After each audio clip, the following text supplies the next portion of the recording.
1947 সালে আমরা দ্বিজাতি তত্ত্বের ভিত্তিতে স্বাধীনতা লাভ করলাম, কিন্তু সেই স্বাধীনতা আমরা সুফল ভোগ করতে পারলাম না। তার কারণ হলো পৃথিবীতে একটা ষড়যন্ত্রকারী জনগোষ্ঠী, ইন্ডিয়ার কিছু উগ্রবাদী জনগোষ্ঠী, ইন্ডিয়ার কিছু ষড়যন্ত্রকারী জনগোষ্ঠী আমার মুসলমানদেরকে স্বাধীনতার সুফল ভোগ করতে দেবে না বলেই তারা পাকিস্তান নামক দুইটা ভূখণ্ডে একটা দেশ তারা তৈরি করলো। দুইটা ভূখণ্ডের ভিতরে মাঝখানে, দুইটা ভূখণ্ডের মাঝখানে 1000 কিলোমিটারের ব্যবধান।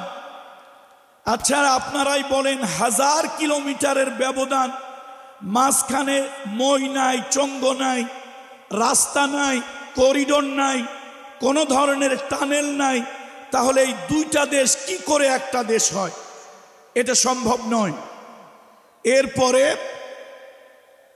1952 সালে আমাদের নিজের ভাষায় কথা বলাকে তারা কেড়ে নেওয়ার চেষ্টা করলো। আলহামদুলিল্লাহ, মাতৃভাষা আল্লাহর দেয়া নিয়ামত গুলোর অন্যতম শ্রেষ্ঠ একটি নিয়ামত। সেই মাতৃভাষা, মায়ের ভাষায় কথা বলার অধিকার আমরা ফিরে পেলাম। 1952 সালে আমরা রক্ত দিলাম, সেই রক্তের বিনিময় আমরা ভাষার স্বাধীনতা লাভ করলাম। অর্থাৎ আল্লাহ তাআলার মেহেরবানি, রক্তের বিনিময় হলেও আমরা নিজের ভাষায় কথা বলার অধিকার ফিরে পেলাম। 1971 সালে পশ্চিমাদের শোষণ, পশ্চিমাদের শাসন, বঞ্চনা থেকে জাতিকে মুক্ত করার জন্য আমার দেশে একটা মুক্তিযুদ্ধ হলো। সেই যুদ্ধে ভারত অংশগ্রহণ করেছে তার স্বার্থে, কিন্তু এই 1971 সালের মুক্তিযুদ্ধের সকল কৃতিত্ব ভারত নিয়ে যেতে চায় এবং এই দেশের হাজার হাজার কোটি ডলারের সম্পদ যারা মুক্তিযুদ্ধে অংশগ্রহণ করে আমার দেশ থেকে চুরি করে তারা তাদের দেশে নিয়ে গিয়েছে। বন্ধুরা আমার, সেই ভারতের অগ্রাসন থেকে এখনো আমরা মুক্তি পাই নাই। পাকিস্তানিদের কবল থেকে, পাকিস্তানিদের শোষণ শাসন থেকে আমরা মুক্তি পেয়েছি ঠিক, তবে ভারতীয়দের আধিপত্য, তাদের ষড়যন্ত্র থেকে এখন পর্যন্ত আমরা মুক্ত হতে পারি নাই।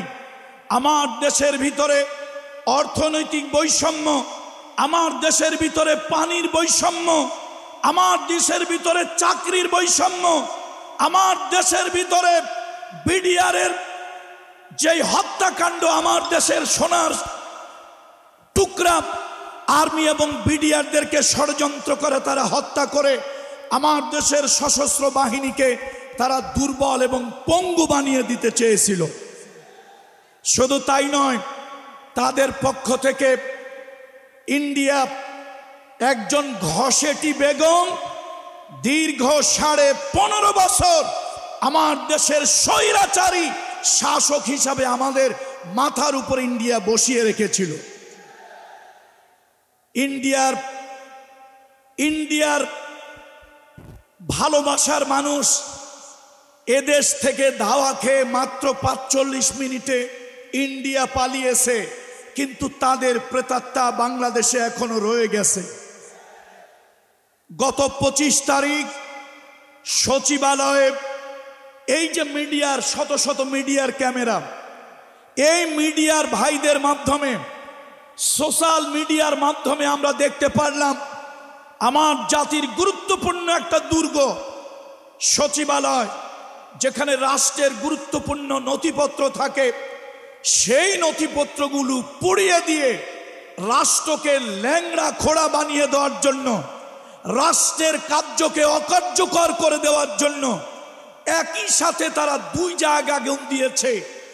ইলেকট্রিক শর্ট সার্কিট যদি হয় তাহলে আগুন এক জায়গায় লাগবে, এক জায়গা থেকে ছড়িয়ে পড়বে চতুর্দিকে, কিন্তু একই সাথে ইলেকট্রিক শর্ট সার্কিট, দুই দিকে আগুন একই সাথে লাগতে, তাহলে এই আগুন লাগেনি, আগুন কিছু উদ্দেশ্য প্রণোদিত কিছু শকুনেরা আগুন লাগিয়ে দিয়েছে। সুতরাং আপনারা কিন্তু দেশ এখনো পুরোপুরি স্বাধীন হয় নাই। আমার দেশের আর্মি, আমার দেশের র্যাব, আমার দেশের পুলিশ প্রশাসন তারা চেষ্টা করতেছে, কিন্তু আওয়ামী লীগের অথবা সেই স্বৈরাচারীর পতিত সরকারের দুই চারটা দোসর তো এখনো আছে। ভাইরা আমার, শয়তান যেরকম মরে নাই, শয়তানের চেলারাও দুনিয়া থেকে এখনো বিদায় হয় নাই। সুতরাং ষড়যন্ত্র ছিল, ষড়যন্ত্র আছে, ষড়যন্ত্র থাকবে। এই ষড়যন্ত্রের মোকাবেলা করে আমাদেরকে সামনের দিকে এগিয়ে যেতে হবে। বলুন ইনশাআল্লাহ। একটুখানি জিকির করি, লা ইলাহা ইল্লাল্লাহ, লা ইলাহা। এই মাইকের কারা আছে? আপনার এই মাইক দিয়ে তো আলোচনা করতে পারবেন না। মাইক এক এক সময় এক এক দিকে যায়, মাইক এক এক সময় এক এক দিকে যায়। এখানে স্টেজে আওয়াজ আসতে হবে, না হলে তো বক্তা শাউটিং করে ওয়াজ করতে পারবে না। পাংখার বাতাস না, এখানে দুটো বক্সের ব্যবস্থা করেন স্টেজে। বক্তা শাউটিং করে ওয়াজ করতে হলে সে কথা বলতে পারবে না, কেউ পারবে না, কোনো বক্তা পারবে না, সম্ভব নয়। শান্তিতে বক্তা যদি কথা না বলতে পারে, এই বিশাল মাহফিল পণ্ড হয়ে যাবে, বিশাল মাহফিল নষ্ট হয়ে যাবে। কথা একবার এদিকে একবার ওদিকে যাচ্ছে।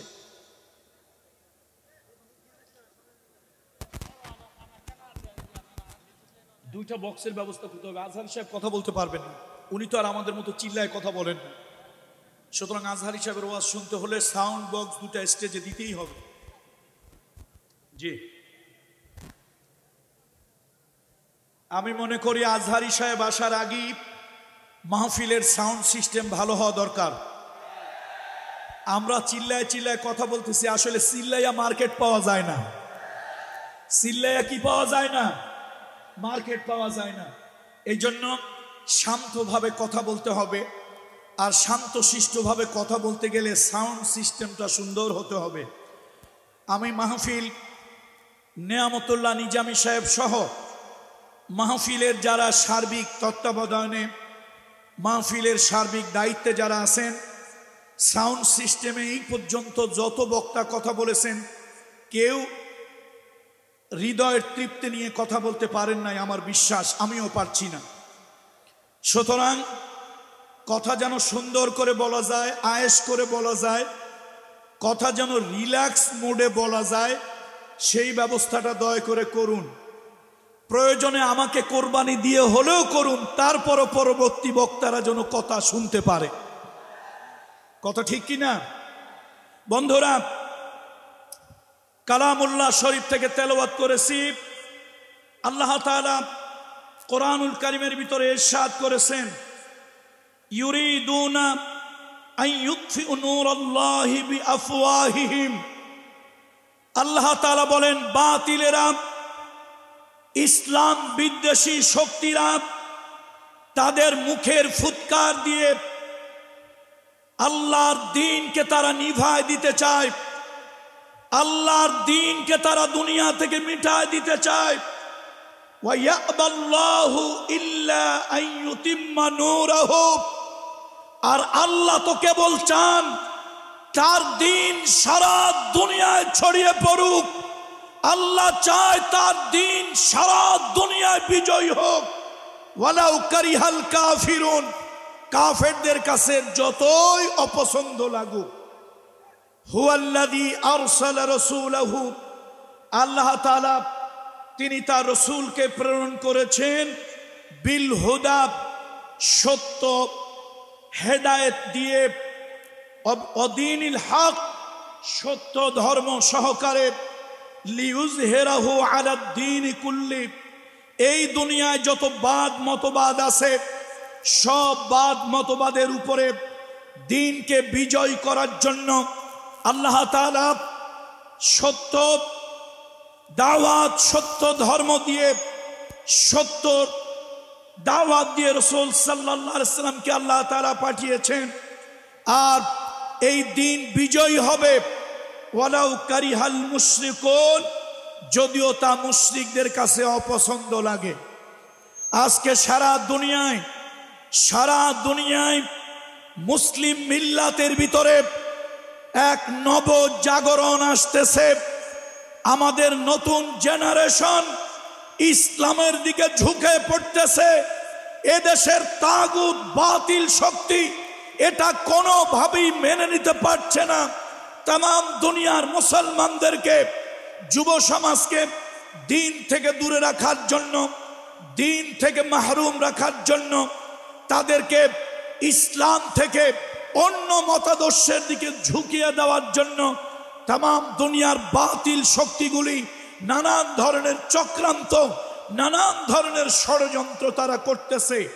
এই ষড়যন্ত্রের মোকাবেলায়, এই চক্রান্তের মোকাবেলায় আমাদেরকে দিন ইসলামকে বিজয়ী করতেই হবে। কথা ঠিক কিনা বলুন? দিন ইসলামের বিজয় আমরা কারা কারা চাই? আবেগ দিয়ে কি দিন ইসলামের বিজয় হবে? আবেগ দিয়ে নয়, বিবেক দিয়ে কাজ করতে হবে। বাতিলের মোকাবেলায় মুসলমানদের শক্ত দুর্গ গড়ে তুলতে হবে, তাহলেই আল্লাহর দ্বীনকে এই দুনিয়ার ভিতরে বিজয় করা সম্ভব হবে। পৃথিবীতে যত মতাদর্শ আছে, সব মতাদর্শের উপরে ইসলামকে বিজয় করার জন্যই আল্লাহ তাআলা ইসলামকে পৃথিবীতে পাঠিয়েছেন। আল্লাহ তাআলা ইসলামকে দিয়েছেন। দুনিয়ার রাসূলুল্লাহ সাল্লাল্লাহু আলাইহি ওয়াসাল্লামকে দ্বীন ইসলাম দিয়েছেন সকল মতবাদ, সকল মতাদর্শের উপরে বিজয় করানোর জন্য। দুর্ভাগ্য, খোলাফায়ে রাশেদার পরে সারা দুনিয়ায় মুসলমানদের শাসন ব্যবস্থা যেখানে ছিল সেটাও বাতিলেরা বিতর্কিত করার চেষ্টা করেছে, এবং এর ফলশ্রুতিতে ওসমানী খেলাফতের মাধ্যমে সারা দুনিয়ায় মুসলিম খেলাফতের বিলুপ্ত হয়েছে। আবার নতুন করে সময় এসেছে, আমরা স্বপ্ন দেখতেছি সালাউদ্দিন আইয়ুবী আমাদের ভিতরে আবার আসুক, তিতুমির আবার আসুক, হাজী শরিয়াতুল্লাহ আসুক, হাজী ইমদাদুল্লাহ মুহাজির মক্কি আসুক, শাহ ওয়ালিউল্লাহ মুহাদ্দিস দেহলভী আবার আমাদের ভিতরে আসুক। একটা নব জাগরণ তৈরি হোক। সারা দুনিয়া, আগামীর দুনিয়া যেন ইসলামের দুনিয়া হয়। আমরা যেন তার মুজাহিদ হিসাবে, সৈনিক হিসাবে যেন কাজ করতে পারি। বন্ধুরা আমার, যদি আমাদেরকে ইসলাম বিজয়ী করতে হয় তাহলে ভূমিকা যুবকদেরকে নিতে হবে। ভূমিকা কাদেরকে নিতে হবে? জোরে বলেন, ভূমিকা কাদেরকে নিতে হবে? যুব সমাজকে ভূমিকা নিতে হবে। আজকে এই জনসমুদ্রের দিকে তাকায় দেখেন, বুড়া মানুষ বেশি না জুয়ান মানুষ বেশি?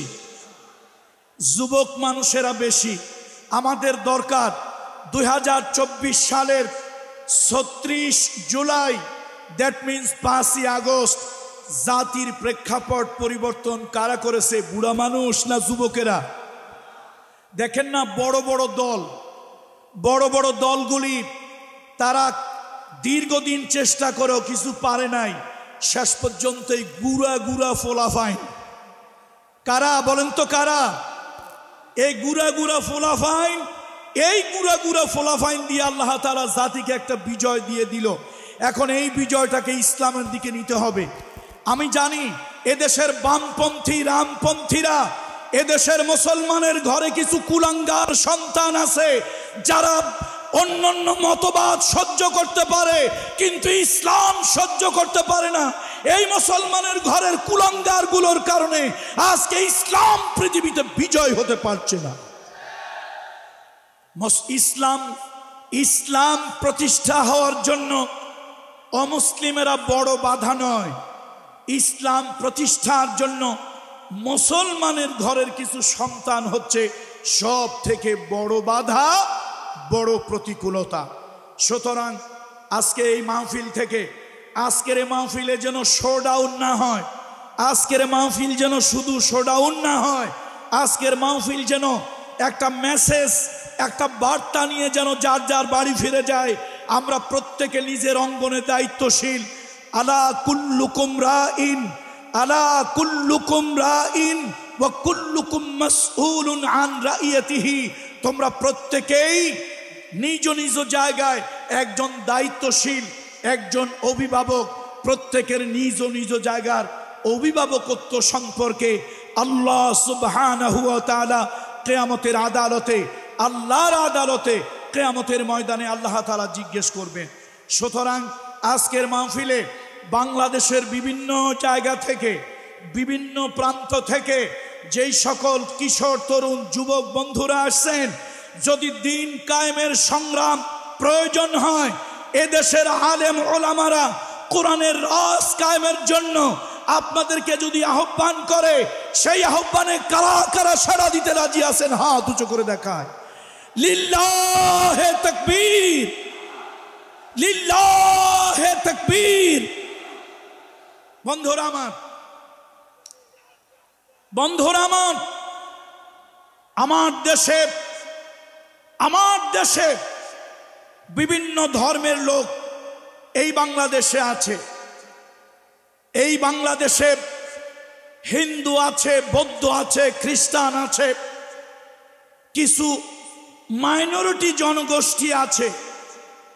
আমরা তাদের উদ্দেশ্যে বলতে চাই, আজকের এই মিডিয়াকে সামনে রেখে, ইসলাম প্রতিষ্ঠা হলে এ দেশের মেজরিটি পার্সেন্ট নাগরিক মুসলমান, তাদের জন্য যদি ইসলাম রাষ্ট্রীয়ভাবে প্রতিষ্ঠা হয়, কোরআনের আইন যদি কোনো এই সমাজে কায়েম হয়ে যায়, তাহলে আমি বলবো সব থেকে বেশি উপকৃত হবেন আমার অমুসলিম ভাই বোন বন্ধুরা।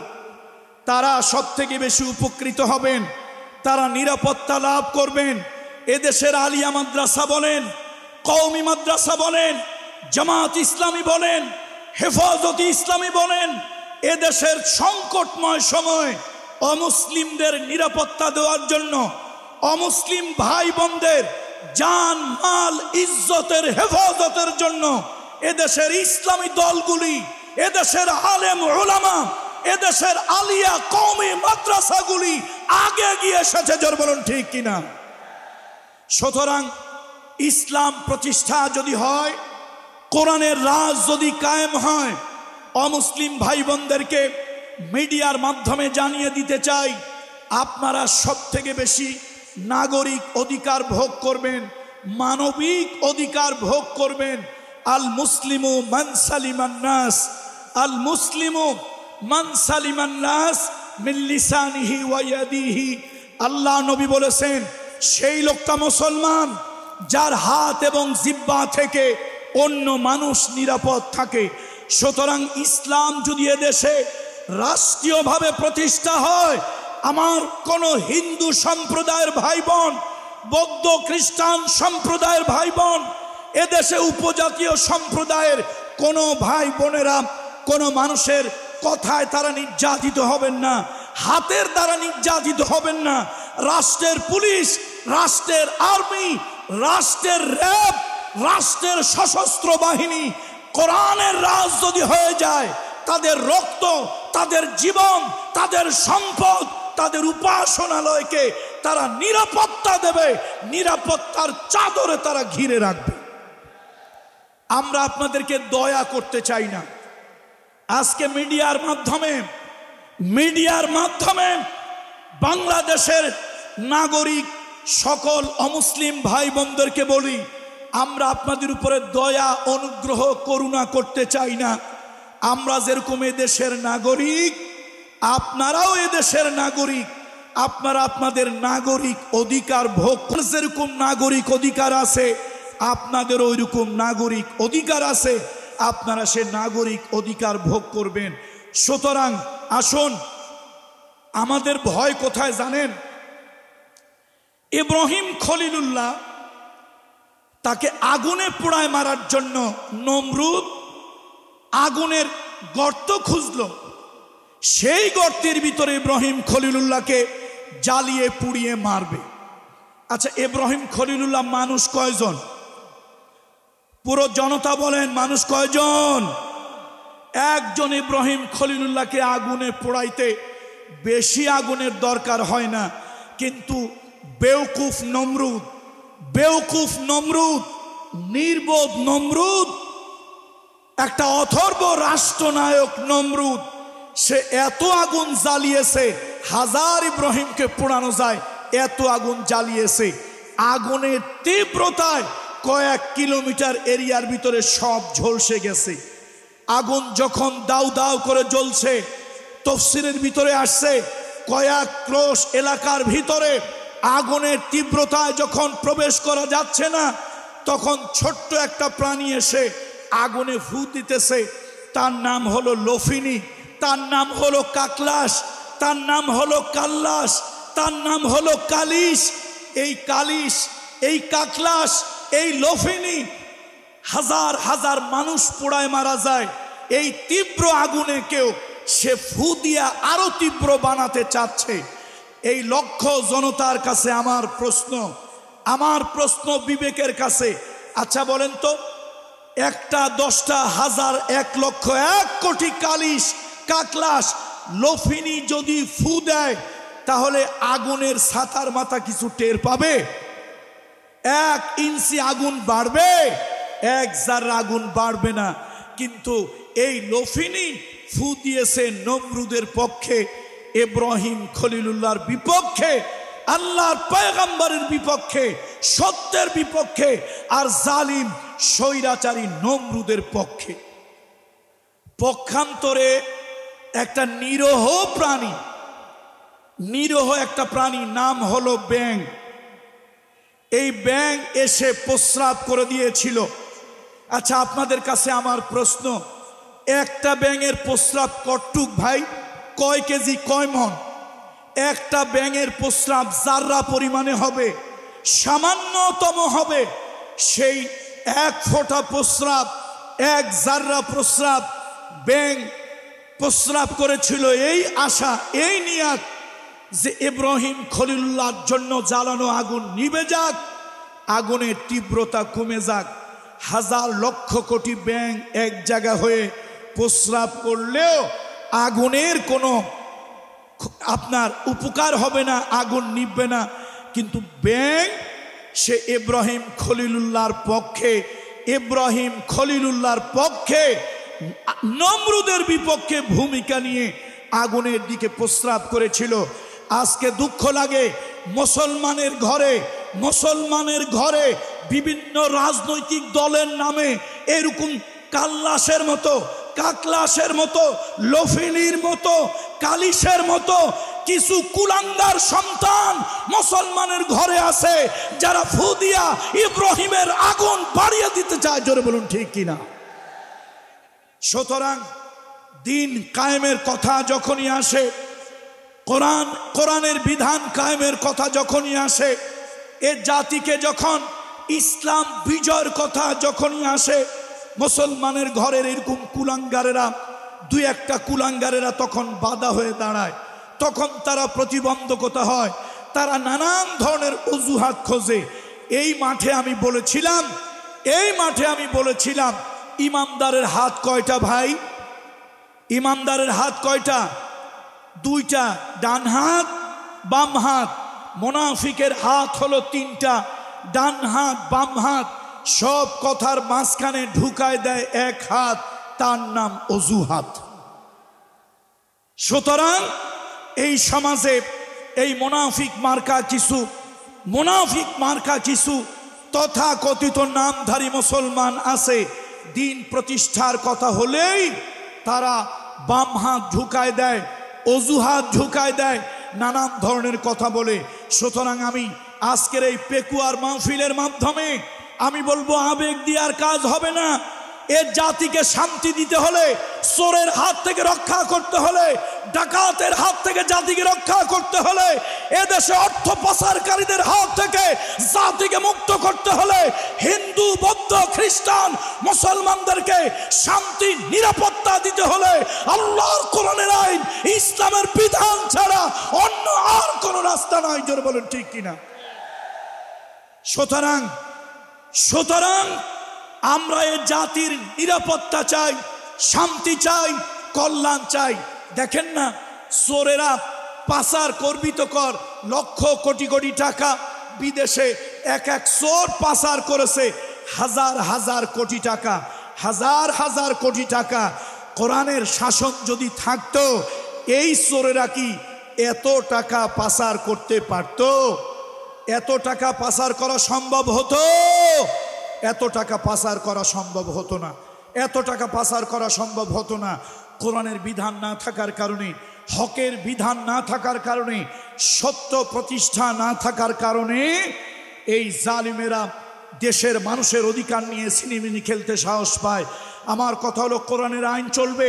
কোরআনের আইন যদি চলে, নাগরিক তার নাগরিক অধিকার পাবে। রাষ্ট্রের একজন সাধারণ গরিব হিন্দু, রাষ্ট্রের একজন সাধারণ গরিব খ্রিস্টান, রাষ্ট্রের একজন সাধারণ গরিব উপজাতি, সে তার নাগরিক অধিকার পাবে।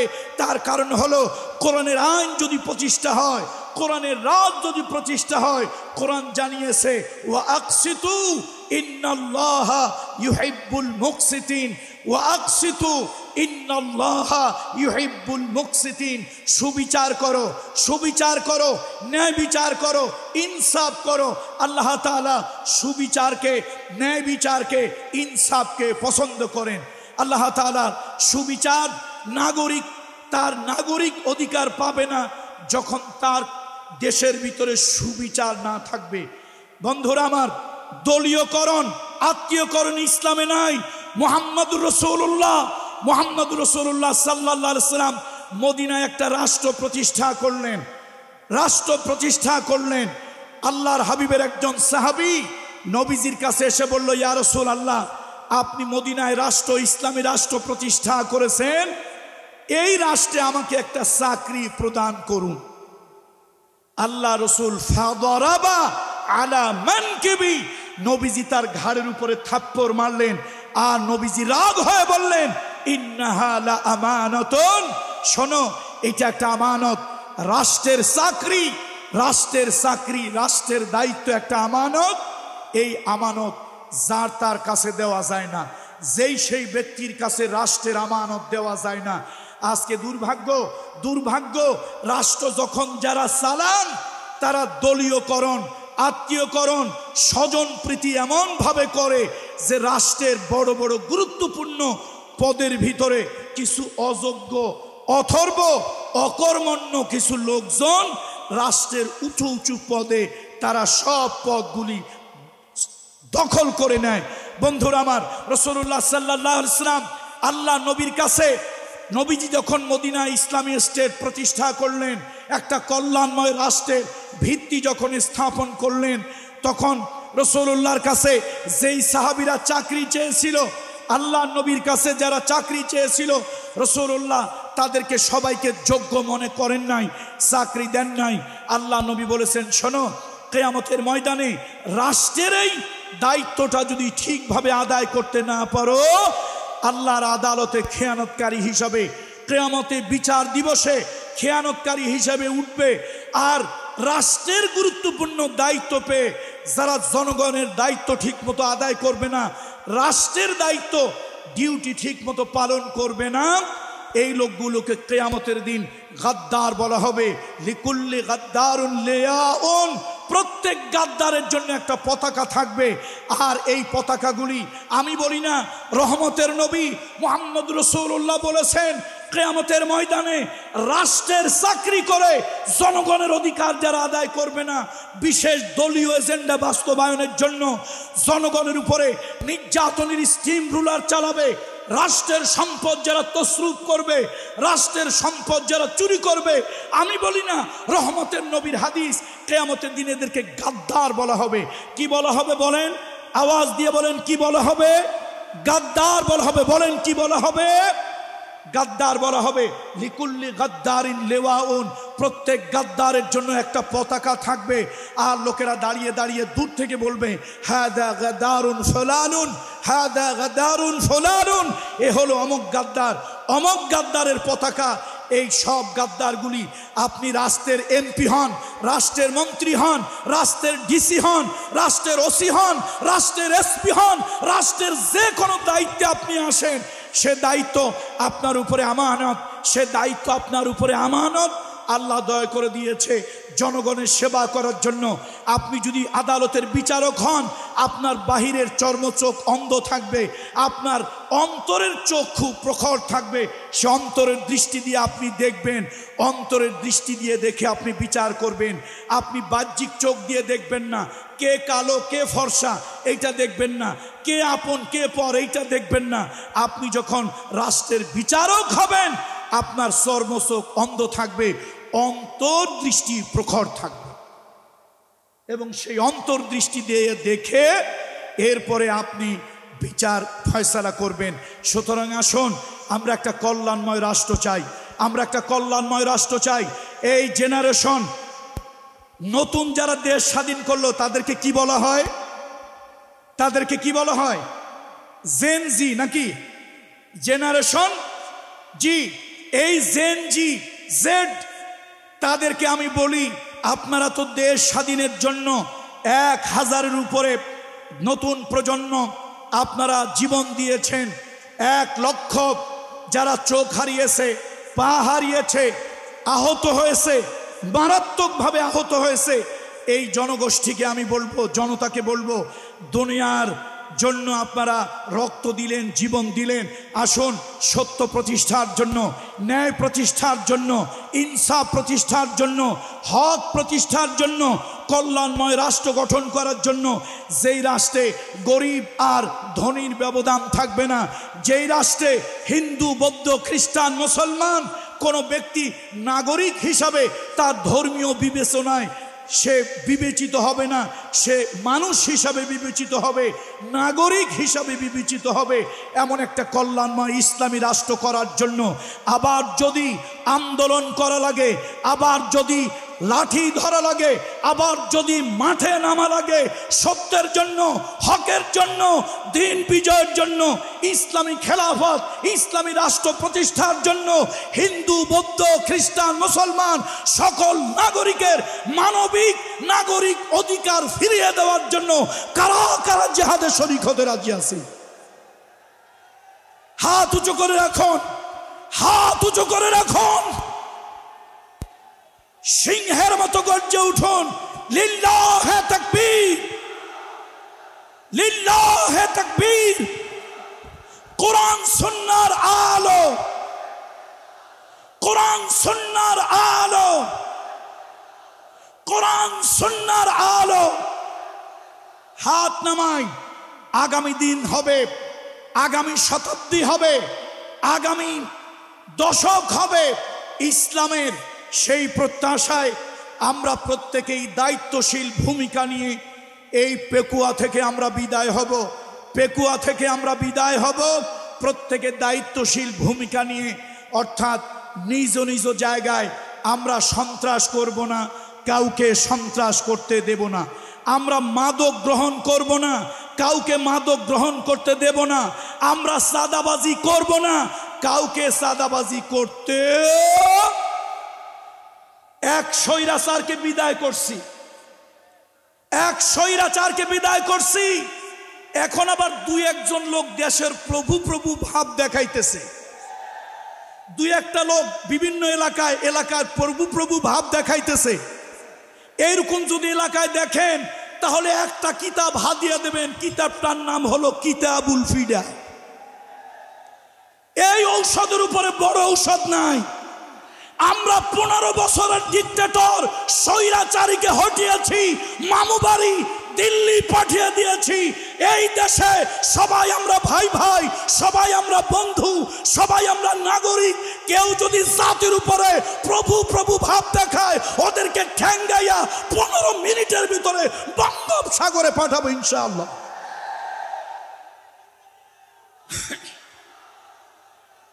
দেশটা আমাদের সবার। বলেন দেশ কার? বলেন দেশ কার? দেশ আমাদের সবার। এখানে সবাই আমরা প্রজা, কেউ প্রভু নয়। এখানে সবাই আমরা প্রজা, কেউ কি নয়। এখানে কেউ প্রভু নয়, সবাই আমরা প্রজা। সুতরাং দয়া করে আজকের এই পেকুয়া মাহফিলে হাজার হাজার মিডিয়া হাজার হাজার লক্ষ জনতার কাছে মাধ্যমে গোটা জাতিকে মেসেজ পৌঁছাতে চাই। অনেক এলাকায় কিছু লোক এখনই ভাবখানা এরকম দেখান, খুব গরম চোখে তাকান, মোটা চোখে তাকান, ভাবখানা এরকম দেখান ওনার এলাকার জমিদার, আমরা এলাকার প্রজা, ওনারা হলেন প্রভু, আমরা হইলাম ভৃত্য। এই ভাব ছেড়ে দেন, ভাবের দিন আর নাই, ভাবের দিন আর নাই, ভাবের দিন শেষ। এখন সবাই আমরা দেশের নাগরিক, অল আর ইকুয়াল, অল আর ইকুয়াল, আমরা সবাই সমান। ভাবের দেশ নাই, ভাব এখন আর কেউকে দেখাতে দেব না, ভাব কেউ প্রতিষ্ঠা করতে চাকতে পারবে না। আসুন আমরা আল্লাহ তাআলার কাছে ইসলামের জন্য মাইকের যে অবস্থা, আমার তো কলজা ছিঁড়ে যাচ্ছে। আরে ভাই মাইক বাড়া দিয়ে কাজ হবে না, সেটিং এর সমস্যা। আমি কলজা ফাটা চিৎকার দিলাম, বাকিরা তো চিৎকার দিতে পারবে না, আজহার হিসেবে ওয়াজ করতে পারবে না কোনোভাবেই না। শাউটিং করা যাদের অভ্যাস নাই তারা কিভাবে শাউটিং করে ওয়াজ করবে? বন্ধুরা আমার আসলে খুব কষ্ট হচ্ছে। যাক, আমি নিয়ামতুল্লাহ নিজামী, সে অনেক বড় একটা রিস্ক নিয়েছে। আলহামদুলিল্লাহ, পেকুয়া সমাজ উন্নয়ন পরিষদ এবং মরহুম মাওলানা শহীদুল্লাহ স্মৃতি সংসদ এদের যৌথ প্রচেষ্টায় নিয়ামতুল্লাহ নিজামী অনেক বড় একটা শেষ সাহস না, এটাকে কি বলে, দুঃসাহস দেখিয়েছে। আল্লাহ তাআলা তাকে কবুল করুন, বলেন আল্লাহুম্মা আমিন। যে কোনো কাজ করতে গেলে তার মধ্যে কিছু সুবিধা অসুবিধা থাকে, আর টেকনোলজি যেখানে আছে অ্যাডভান্টেজ ডিসঅ্যাডভান্টেজ, টেকনোলজি যেখানে আছে সেই টেকনোলজির সুবিধা আছে অসুবিধা আছে, উপকারিতা আছে অপকারিতা আছে। সুতরাং এই প্রোগ্রাম, বিশাল প্রোগ্রাম সাজাতে গিয়ে হয়তো সাউন্ড সিস্টেমটা যেইভাবে হওয়ার কথা ছিল, মুফতি কাজী ইব্রাহিম সাহেব, আমি যতটুকু জানি উনি শান্তভাবে কথা বলতে পারেননি। তারপরে আমাদের শায়েখ জসিমউদ্দিন রহমানী সাহেব, তিনিও খুব শান্তিতে কথা বলতে পারেনি। আব্দুল হাই সাইফুল্লাহ সাহেবের কাছে আমি জিজ্ঞেস করি নাই কেমন কথা বলেছেন, আমি নিজে বুঝতেছি আমার কলজার অর্ধেক ছিঁড়ে গেছে। আসলে বক্তা তো এরকম চিল্লাইয়া শাউটিং করে, ওই যে বলছিলাম চিল্লাইয়া কি পাওয়া যায় না, চিল্লাইয়া তো মার্কেট পাওয়া যায় না। সুতরাং কতক্ষণ একটা বক্তা না হলে ঊর্ধ্ব মুখে সর্বোচ্চ 5 মিনিট সে শাউটিং করতে পারে, চিৎকার করতে পারে। তো সুতরাং আপনারা উচ্ছৃঙ্খল হবেন না, ধৈর্য ধারণ করে থাকবেন। আগামী বছর, এবছর যা হয়ে গেছে, ইল্লা মা কদ সালাফ, আল্লাহ কয় পাশে যা গেছে গেছে, পাস্ট ইজ পাস্ট, যা গেছে গেছে।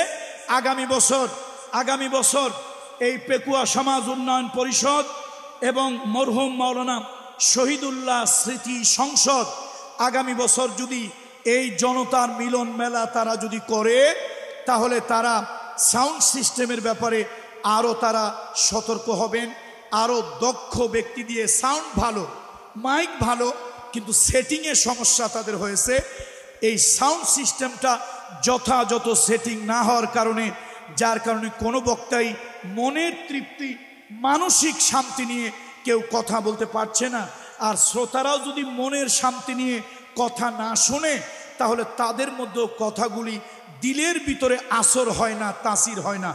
আমরা দোয়া করব মরহুম মাওলানা শহীদুল্লাহর জন্য।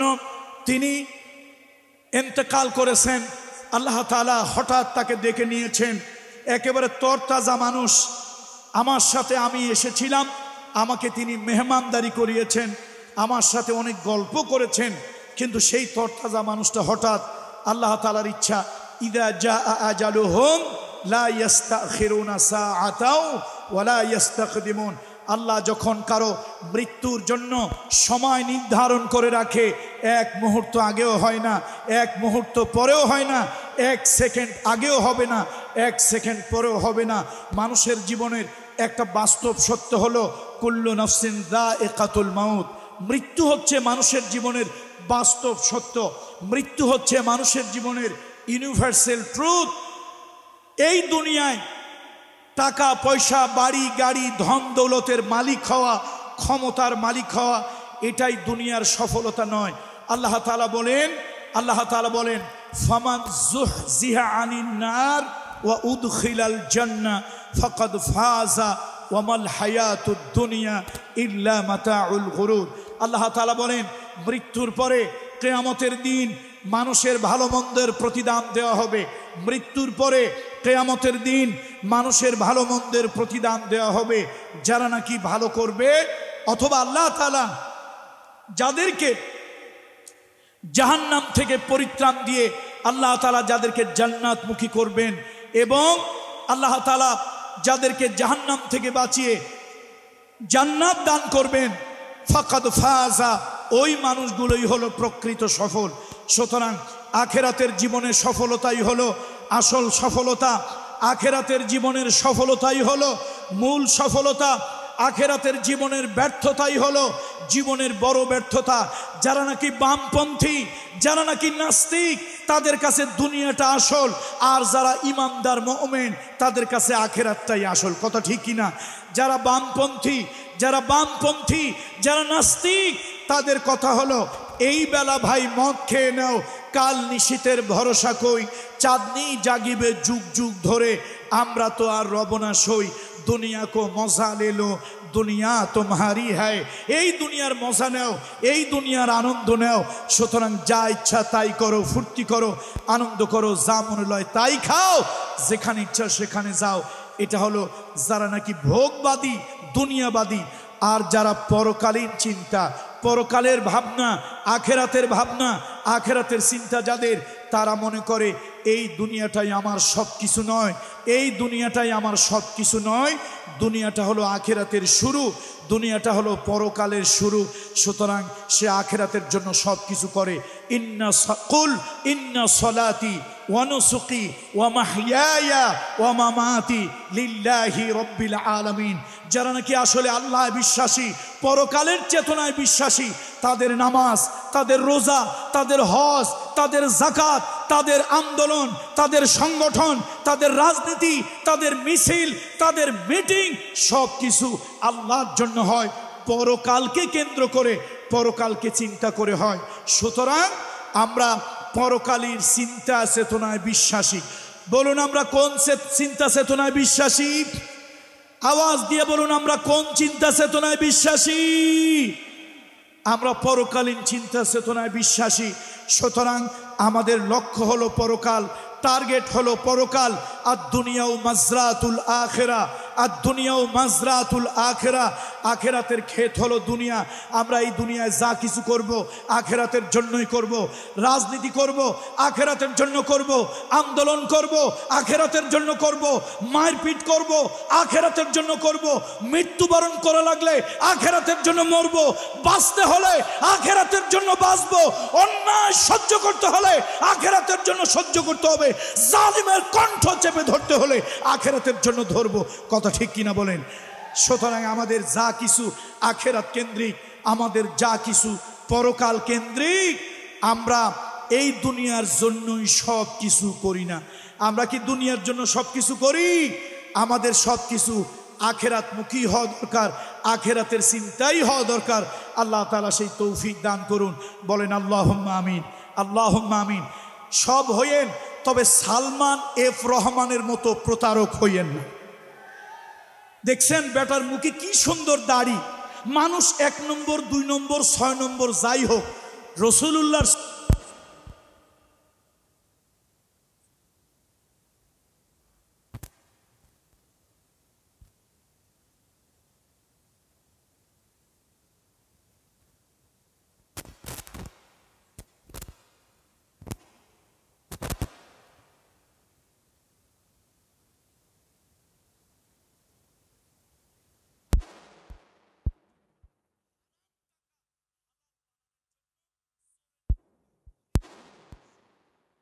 টানাই ছিল। কথা ঠিক কিনা বলেন? যদি প্রকৃত রসুলের সুন্নত পরকালীন নবীজির সুন্নত দাড়ি রাখতো, ফাঁসির মঞ্চেও যদি তাকে নেওয়া হতো, সে বলতো ফাঁসির রশি গলায় পড়তে রাজি আছি, নবীজির সুন্নত দাড়ি খুঁট দিতে রাজি না। ঠিক না?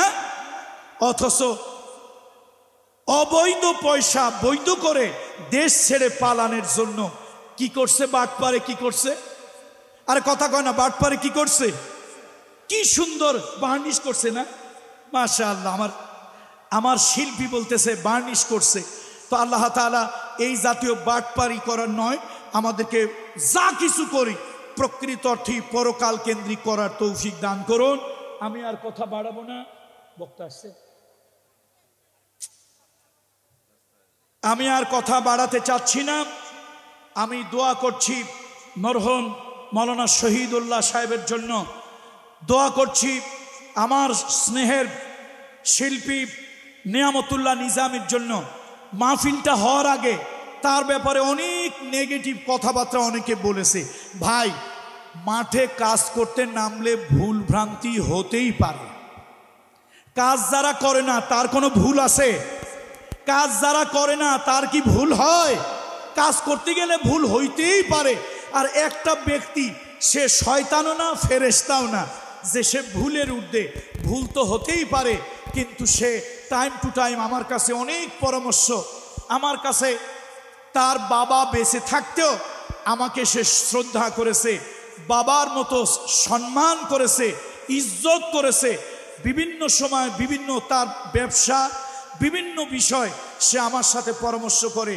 এই মাহফিলটার জন্য বিগত 1 বছর বাংলাদেশের কোন কোন বক্তাকে দাওয়াত দেবে, কিভাবে দাওয়াত দেবে, কেমন একটা মিলন মেলা হলে ভালো হয়, বিগত 1 বছর সে আমার সাথে এগুলো নিয়ে পরামর্শ করেছে, আমার কাছ থেকে পরামর্শ নিয়েছে। কখনো খারাপ কোনো চিন্তা, খারাপ কোনো উদ্দেশ্য এটা তার মধ্যে ছিল না। আলহামদুলিল্লাহ, সে ব্যবসায় এখন ভালো অবস্থানে আল্লাহ তাআলা তাকে নিয়েছে। মাহফিল না করলেও তো তার ব্যবসা তো বন্ধ নাই। আর এই মাহফিলের দ্বারা তো তার ব্যবসার কোনো, ব্যবসার সাথে মাহফিলের সাথে কোনো সম্পর্ক নাই। সে অনলাইন বিজনেস করে, অনলাইন মার্কেটিং। যে যত নিজেকে তুলে ধরতে পারবে সে তত ব্যবসা ভালো করতে পারবে। এখন যে কোনো কাজে নামলে প্রতিযোগী প্রতিদ্বন্দ্বী হয়, প্রতিযোগী প্রতিদ্বন্দ্বী হয়। এই জন্য অনেক নেগেটিভ কথাবার্তা অনেকে এই মাহফিলের ব্যাপারে বলেছে। আমি জানি না, আল্লাহ তাআলা ভালো জানেন। আল্লাহ তাআলা আলিমুল গাইব, আলিমুন বিজাতি সুদূর। তার মনের মধ্যে কোনো খারাপ উদ্দেশ্য আছে কিনা এটা আল্লাহ বলতে পারবে। তবে আমার সাথে বিগত 12 মাস, গত মাহফিলের পর থেকে আল্লামা মামুনুল হক সাহেবকে দাওয়াত দেওয়া, মিজানুর রহমান আজহারি সাহেবকে দাওয়াত দেওয়া, যাদেরকে যাদেরকে দাওয়াত দেবে সকলের ব্যাপারে সে একাধিকবার, অসংখ্যবার আমার সাথে পরামর্শ করেছে, আমার সহযোগিতা চেয়েছে, আমার সাথে পরামর্শ করে এই মাহফিলটা যেন সুন্দর হয় সে ব্যাপারে সে চেষ্টা করেছে। সুতরাং আমরা তার কষ্টের দিকটা দেখি, নেগেটিভ দিকটা দেখি না। ভাই, কাজ করতে গেলে ভালো মন্দ হতেই পারে, কাজ করতে গেলে 2-1টা কাজ ভুল ভ্রান্তি হতেই পারে। সুতরাং কেউ যেন এই ভুল ভ্রান্তিগুলোকে বড় করে না দেখি, নেগেটিভ না দেখি। তার এই যে বিশাল আয়োজন সে করেছে, এটা যেন অকৃতজ্ঞতা প্রকাশ না করি, আমরা বরং কৃতজ্ঞতা প্রকাশ করি। মাল্লাম ইয়াশকুরিন নাস ফালাম ইয়াশকুরিল্লাহ। আমরা দোয়া করি, নিয়ামতুল্লাহ নিজামীর জন্য দোয়া করি, আল্লাহ তাকে আগামীতে এর থেকেও বড় পরিসরে সুন্দর পিন পত্তন নিরাপত্তায় আমরা কথা বলবো, স্বাচ্ছন্দ্যে কথা বলবো। চট্টগ্রাম সমাজ কল্যাণ পরিষদের তফসির মাহফিলের মতো 5 লক্ষ জনতা একসাথে পিনপত্তন নিরাপত্তায় ওয়াজ শুনবে, বয়ান শুনবে, এরকম একটা পরিবেশের মাহফিল আগামী বছর যেন হয়। আমরা সেজন্য মনের থেকে, হৃদয় থেকে তার জন্য দোয়া করি, তার মরহুম পিতার জন্য দোয়া করি। তার সহযোগী যারা যারা আছেন, আমার পাশেই বসে আছেন, সহযোগীরা যারা আমার পাশে আছেন, এলাকার যারা তাকে হেল্পিং হ্যান্ড হিসাবে সার্বিক সহযোগিতা করেছে, স্বেচ্ছাসেবক, নিরাপত্তার দায়িত্বে, বিশেষ করে বছরের প্রশাসন। অন্যান্য বছর প্রশাসনের কাছে দৌড়াইতে দৌড়াইতে জুতার তলা ক্ষয় হয়ে যায়। এবছর আর্মি প্রশাসন, র্যাব প্রশাসন, পুলিশ প্রশাসন, সিভিল প্রশাসন সহযোগিতা, ডিসিএসপি আন্তরিকতার সাথে সবাই সহযোগিতা করেছে। আপনারা খুশি না বেজার? তাহলে তাদের জন্য দোয়া করবেন কিনা? আমার জাতির গর্ব, আমার দেশের গর্ব, আমার অহংকার, যারা কোনো দলের নয়, নির্দলীয় নিরপেক্ষ, আমার জাতির অহংকার সেনাবাহিনী, সেই সেনাবাহিনী পর্যন্ত আল্লাহর কোরআনের মাহফিল জনগণ যেন নিরাপত্তায় শুনতে পারে সেই ব্যবস্থা তারা আন্তরিকতার সাথে করেছে। বলেন আলহামদুলিল্লাহ। আমার দেশের সেনাবাহিনী, আমার দেশের র্যাব, আমার দেশের পুলিশ, আসলে তারা চেষ্টা করে, কিন্তু বিশেষ কিছু নেতা আর নেতাদের সামসা কিছু হাতা, বিশেষ কিছু নেতা আর নেতার কিছু সামসা হাতা, এই নেতা আর হাতাদের কারণে এদেশের প্রশাসনের অনেক লোকেরা ভালো মতো জাতির সেবা করতে চাইলেও তারা পারে না, তাদেরকে সেই সুযোগ দেওয়া হয় না। আগামীতে প্রশাসন দলীয়করণ হোক আমরা চাই না। আমরা চাই আমার দেশের প্রশাসন নিরপেক্ষ থাক। প্রশাসন রাষ্ট্রের হবে, প্রশাসন জনগণের হবে। ঠিক কিনা বলেন? প্রশাসন রাষ্ট্রের হবে, প্রশাসন জনতার হবে, প্রশাসন কিছু বিশেষ দলীয় হবে না, বিশেষ দলের লোকদের হবে না। আল্লাহ তাআলা এই মাহফিলটাকে কবুল করে নিন। এই মাহফিলটাকে ময়দানে মহাশরে এলাকাবাসীর নাজাতের জরিয়া বানিয়ে দিন। এবং আজকের এই সর্বশেষ আমার মেসেজ, আজকে কয় তারিখ? এই মিডিয়ার বন্ধুরা, মিডিয়ার বন্ধুরা অন্তত আমার এই কথাটুকু আপনারা প্রচার করবেন। আর কিছু প্রচার করুন বা না করুন, প্রত্যেক মিডিয়া যারা আছেন আমার ডাইন এবং বায়ে যতগুলি চোখ আমার দিকে তাকিয়ে আছে, আজকে 27 তারিখ, 28, 29, 30, 31 তারিখ 31st নাইটের মতো গজব রজনী কারা কারা পালন করব? গজব রজনী কারা কারা পালন করব? আচ্ছা, কারা কারা পালন করব না হাত তুলে দেখায়। লিল্লাহে তাকবীর, লিল্লাহে তাকবীর। ইসলামী সংস্কৃতি, ইসলামী সংস্কৃতি, বিজাতীয় সংস্কৃতি নিপাত যাক, নিপাত যাক।